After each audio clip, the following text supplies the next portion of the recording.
Et bonjour, c'est Nicolas de Immobilier Compagnie. Et avant de commencer la vidéo, en tapant immobiliercompagnie.com, tu peux aller télécharger le livre que j'ai préparé pour toi ou en cliquant sur les liens qui apparaissent sur la vidéo. Je ne suis pas inquiet, tu vas trouver dans cette vidéo.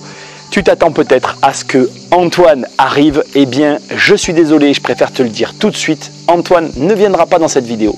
Par contre, il y a quelques temps en arrière, Antoine avait déclaré qu'il voulait acheter un appartement cash pour y faire un lieu, pour pouvoir créer du contenu.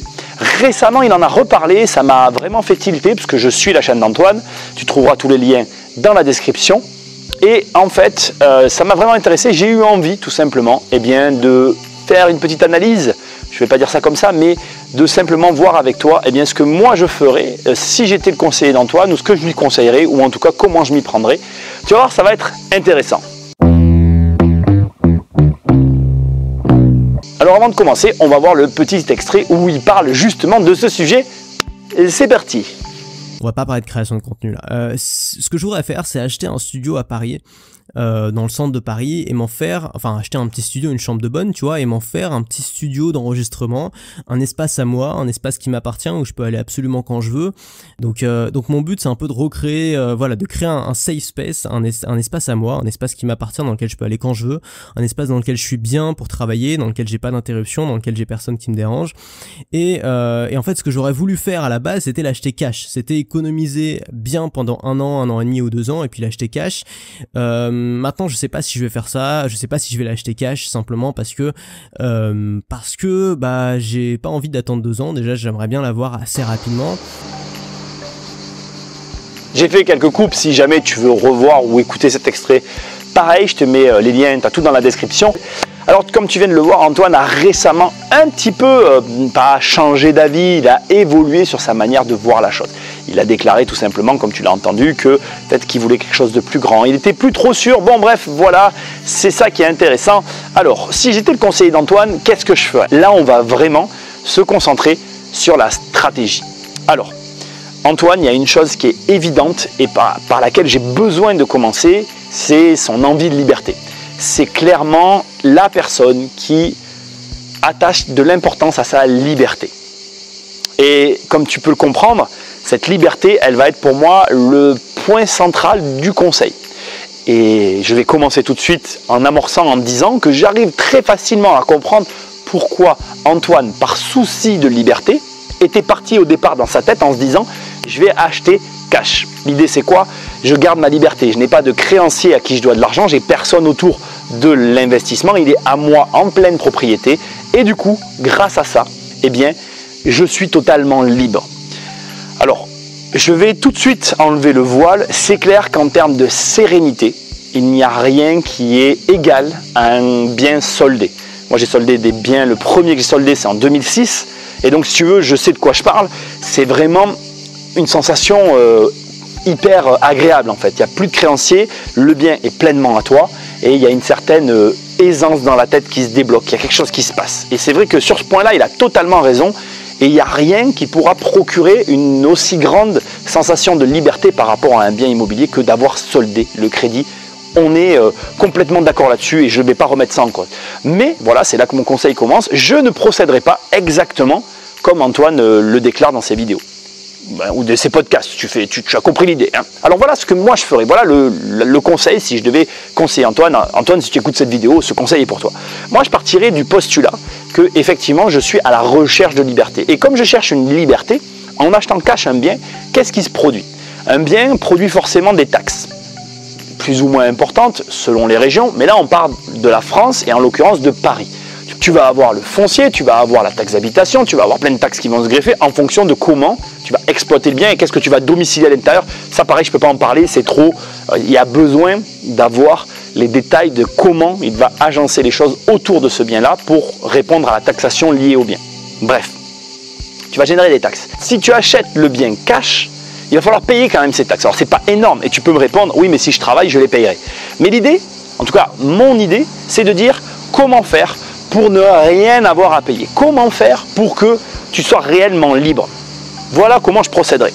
J'achèterai effectivement un premier bien cash. Je garderai le plan tel qu'il a été élaboré au départ. Sauf que je louerai ce bien Et ce loyer plein que j'encaisse me servirait bien tout simplement à acheter le bien que je veux utiliser. Alors là tout de suite tu vas dire oui mais si le loyer paye simplement le crédit, il y a encore cette problématique de taxes. C'est tout à fait vrai, à court et à moyen terme, effectivement tu vas avoir la même problématique que dans le point de départ. Sauf que sur le moyen long terme, eh bien, au fur et à mesure que tu vas amortir du capital, tu peux soit refinancer le bien, augmenter ta marge et absorber les taxes, soit deuxièmement t'en servir comme un plan épargne, c'est-à-dire qu'au lieu de mettre ton argent sur un compte ou je ne sais où, eh bien, tu utilises ton argent pour solder ce crédit, de sorte que le montant du loyer initial, en tout cas du bien que tu as acheté cash, couvre le crédit et les taxes, et là tu es réellement libre.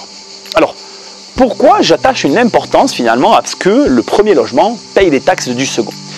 Antoine, c'est pour moi en tout cas la première personne à avoir employé le terme nomade digital. Et si tu veux, ce qui m'intéresse, c'est que je vois que Antoine, en tout cas, est une personne qui voyage et ces voyages l'amènent à des moments à quitter le lieu dans lequel il réside à l'année. Et du coup, s'il s'en va et qu'il a des problèmes en France à gérer sur de l'immobilier, qui est immobile, je te le rappelle, et qui l'oblige donc à être en France, eh bien, il y a un conflit d'intérêts. Alors que, avec mon système de 2 logements, le premier payant le second, eh bien, tu peux partir. Parce que même si tu n'es pas là, l'argent du premier va pouvoir permettre de gérer à distance les problèmes du second, s'il y en a, parce qu'il peut ne pas rien avoir.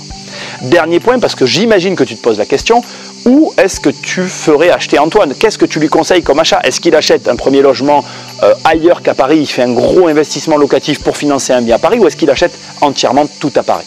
Bien, tu l'as compris, mon conseil c'est le deuxième, je lui ferai tout acheter à Paris pour plein de raisons. Les plus évidentes sont qu'à Paris, déjà tu as une grosse pression foncière, ce qui lui amène une certaine sécurité locative, et deuxièmement, il est sur place quand il revient, il connaît la ville, c'est un lieu qu'il apprécie, c'est plus simple pour lui. Et du coup pour moi, c'est le meilleur conseil. Ce qui m'amène au conseil que je vais te donner à toi, parce que maintenant tu dois te dire, ok, je comprends ton conseil, qu'est-ce que toi qui regardes cette vidéo, qui fait partie de la famille des investisseurs, tu en tires? C'est très simple, écoute bien. Premièrement, écoute bien cette phrase, elle est importante. Il vaut mieux un mauvais conseil qui colle au désir du client qu'un bon conseil qui va à l'encontre du désir du client. Je pourrais très bien dire à Antoine, va acheter un immeuble hyper rentable, je ne sais où, et avec cet argent, achète ce que tu veux à Paris. Ce que j'ai oublié de préciser dans la vidéo, si tu te poses la question, c'est que l'argent dégagé du premier achat va te servir à acheter le second. Et du coup, cet argent, plus il est important, plus tu peux acheter gros sur ce que tu veux t'acheter. Ce qui veut dire qu'avec cette solution-là, je réponds aussi à la problématique, à savoir, je veux peut-être acheter quelque chose de plus gros. Avec ma méthode, c'est possible. Mais je reviens à ma problématique. En lui faisant acheter quelque chose à l'extérieur, premièrement, il a un problème de gestion, et deuxièmement, plus tu t'éloignes des grandes villes, plus la question du taux de remplissage, c'est-à-dire le temps durant lequel tes logements sont pleins à l'année, cette question-là se pose en fait. Parce que dans Paris, c'est rempli tout le temps, dans les autres villes, moins grosses, ça l'est moins. Alors tu peux me répondre, oui, mais il peut aller à Lyon, Bordeaux, dans d'autres grandes villes. Effectivement, mais là encore, il y a un problème de gestion et je ne connais pas Antoine. Ce qui m'amène au conseil, et c'est là où tu vas comprendre la problématique. Pour pouvoir conseiller quelqu'un, il faut 2 choses.